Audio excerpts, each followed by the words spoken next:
Hello guys, welcome back sa aking YouTube channel.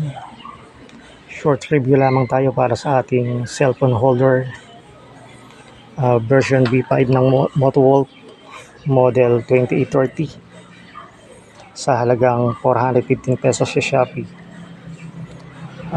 Ito ang napili natin bilhin bukod sa mas mura siya kaysa sa version 4 na may shock absorbing. Dahil hindi naman tayo nasisiraan pa ng cellphone o camera ng cellphone sa tagal natin pagmamotor. Ngayon lang tayo magre-review dahil mahirap namang magkomento kung bagong bili lang yung ating item at hindi man lang natin nagagamit pa. Saktong isang buwan nang mabili natin itong ating cellphone holder.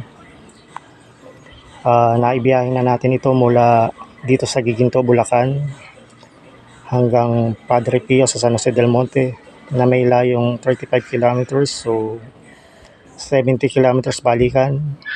Tapos sa may Divisoria nasa 33 kilometers, so 66 kilometers siya balikan din.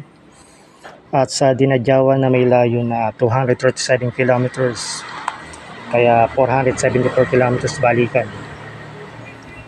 So far very stable naman ang kanyang pagkakakabit. Hindi siya lumuwag man lang, hindi rin naman ganun ka-vibrate at hindi rin pumapagpag katulad ng sabi ng iba. Kaya para sa akin okay na okay itong Motowolf V5.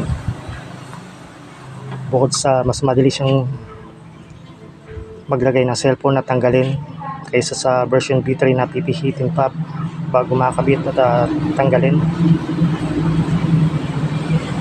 Ayan guys, share ko lang na good itong Motowolf V5. Yun lang guys, salamat.